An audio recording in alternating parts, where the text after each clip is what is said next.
Creio que você já deve ter ouvido falar a respeito do Drex, a tal moeda digital brasileira. Ela foi anunciada pelo Banco Central há algum tempo, mas você tem ideia do que se trata e do porquê ela se tornou uma piada com o próprio conceito de criptomoeda? O que exatamente seria o Drex? E o mais importante, por que ele está sendo apontado por vários especialistas em finanças e proteção digital como uma ameaça à liberdade financeira? No vídeo de hoje quero te fazer entender o que está por trás desse nome bonitinho e todo esse discurso sobre uma suposta inclusão. Porque sim, um movimento tão estranho como esse merece nosso questionamento. Então já deixe seu like aqui pra gente, se inscreva no canal e ative as notificações. E bora começar o vídeo de hoje. Você acabou não percebendo, mas a forma do governo monitorar o seu dinheiro mudou. Lembra daquela nota de R$100 que você deixava no fundo do bolso para alguma emergência? Ou aquele saldo que aparece no aplicativo do banco? Talvez essa forma de trabalhar o dinheiro esteja com os dias contados, ou ao menos prestes a ser substituído por uma nova tecnologia. Essa mudança já tem seu nome, logotipo, slogan, tudo prontinho para uma campanha publicitária que pode mexer com a cabeça dos brasileiros médios. O Drex nada mais é que a versão digital da nossa moeda, o real, criada, controlada e programada pelo Banco Central do Brasil. Então, essa operação poderia ser considerada um avanço na tecnologia do Brasil, ou ela na verdade simboliza algo maior e bem mais perigoso? O que é o Drex? Seu conceito já soa estranho logo na entrega do seu nome.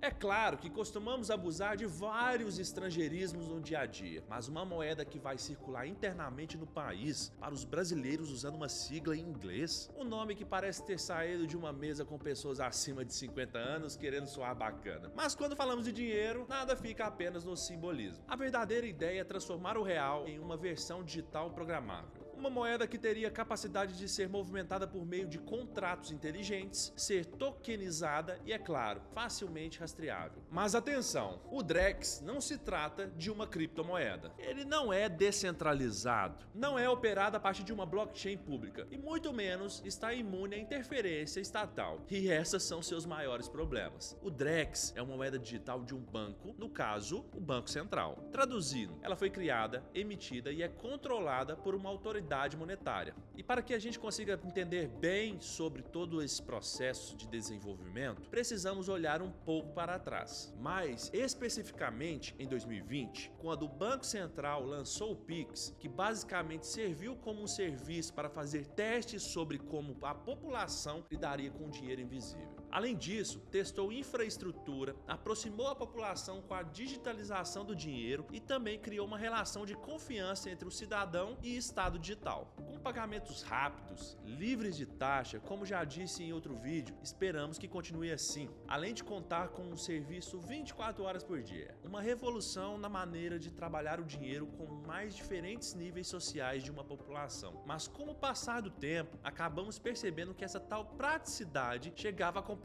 de uma vigilância silenciosa. Com o Pix, o governo começou a ter acesso em tempo real a uma grande base de dados com transações financeiras. E agora, com o Drex, o que era uma rede de pagamentos se torna uma moeda. E isso altera todo o funcionamento do sistema. E ao contrário do Pix, o Drex não se limita a ser apenas mais um meio de pagamento. Ele é o próprio dinheiro programável, digitalizado e centralizado. E de acordo com o Banco Central, o Drex vai funcionar por meio de uma espécie de blockchain privada, totalmente controlada por entidades autorizadas como bancos e o próprio governo. Parece uma piada, né? E essa tecnologia vai permitir a chamada tokenização de ativos, o que poderá transformar bens como imóveis, carros, títulos públicos e até moedas de fora em representações digitais dentro dessa rede. Na prática mesmo, vai ser possível movimentar valores mais altos com maior agilidade e segurança. Mas isso também significa que toda a sua movimentação estará sendo registrada. Cada transferência, mesmo que pequena, estará sendo monitorada. E é a partir disso que começam as preocupações sobre a forma de se trabalhar com essa moeda digital. Segundo o Banco Central, o Drex supostamente, e vamos colocar muitas aspas aqui, vai dar início a uma maior inclusão financeira com transparência e tornar os processos mais eficientes. São palavras bem bonitas,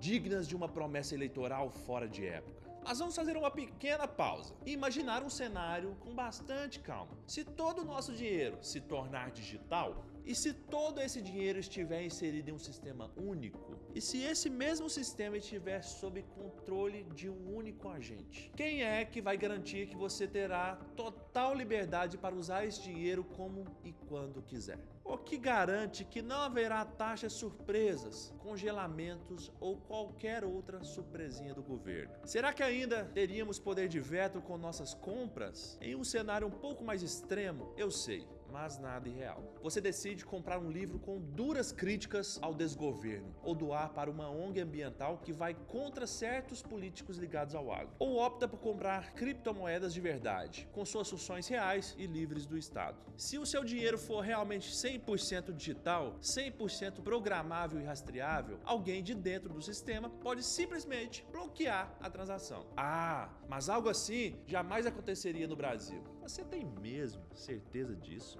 Consegue se lembrar do congelamento de poupança em 1990, da taxação de grandes fortunas ou de bloqueios de contas bancárias em protestos e investigações? Isso não se trata de teoria ou alguma paranoia infundada. Basta voltar e estudar a história do nosso próprio país e o que acontecia quando o Estado tem liberdade para agir como bem quiser. E há outro ponto importante a ser levado em conta: a cobrança automática de tributos. Com o Drex, o governo poderá criar códigos que retêm impostos no momento da transação. Já imaginou isso? Você fez uma venda e automaticamente já tem uma parte retida. Você recebe um Pix de alguém e vai lá, o sistema considerou isso como uma renda extra e já aplicou aquela microtaxa que desanima qualquer brasileiro de empreender. Isso já está em debate em diversos países. Não seja ingênuo de pensar que no Brasil teria resultados diferentes. A justificativa será sempre a mesma: uma falácia sobre uma maior eficiência, combate à sonegação e a modernização do físico. Mas o que pode inicialmente soar como avanço fiscal pode se tornar o fim da sua autonomia financeira. Existe um outro grande problema com toda essa questão da digitalização do real. O que acontece caso o Drex for programado para expirar? Esse é um risco real e ainda segue sendo pouco discutido. Mas o que acontece quando trabalhamos com um dinheiro que tem suas próprias validades? Sim, existem diversos testes feitos na China e até discutidos em fóruns do BIS que reafirmam a possibilidade de moedas digitais programáveis simplesmente expirarem. Isso significa que o governo poderia acabar estimulando um consumo forçado, onde você teria que gastar X valor até o fim do mês, ou ele simplesmente desapareceria da sua conta. E ainda venderiam essa ação com estímulo à economia.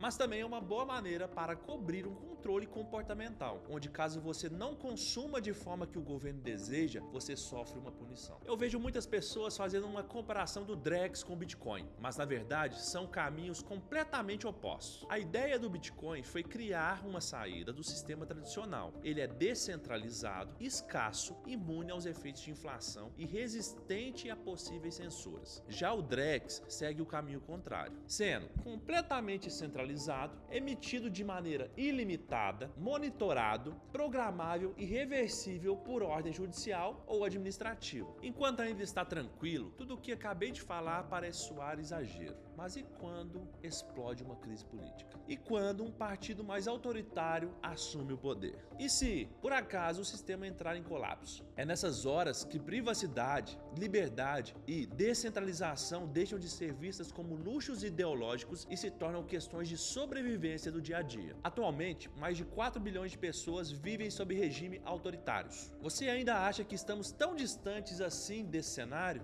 A boa notícia é que ainda há tempo. Ainda pode-se optar por criptos como o Bitcoin. O problema é que esse tempo está passando e cada nova política, uma nova ferramenta ou sistema como o Drex nos aproxima de um novo cenário onde o controle é totalmente centralizado. Nosso dinheiro está muito acima do que um papel ou número. Ele simboliza a nossa liberdade, nosso esforço, nosso trabalho e autonomia. E quando o controle do dinheiro se torna parte total das mãos sujas do Estado, todos nós ficamos mais fracos. O Drex está aí sendo vendido como uma solução moderna, mas talvez seja apenas mais uma nova ferramenta de uma ambição tão antiga. O controle total da população, mascarado de inovação e facilidade para o povo. Agora eu quero saber sua opinião. Me fala aí nos comentários o que você pensa sobre tudo isso. Está conformado? Quem está contra o Drex está louco com teorias sem fundamentos? Apenas lembre-se que o seu dinheiro e seu futuro estão em jogo e merecem ser decididos por você e não por um decreto. Se o governo puder programar o seu dinheiro,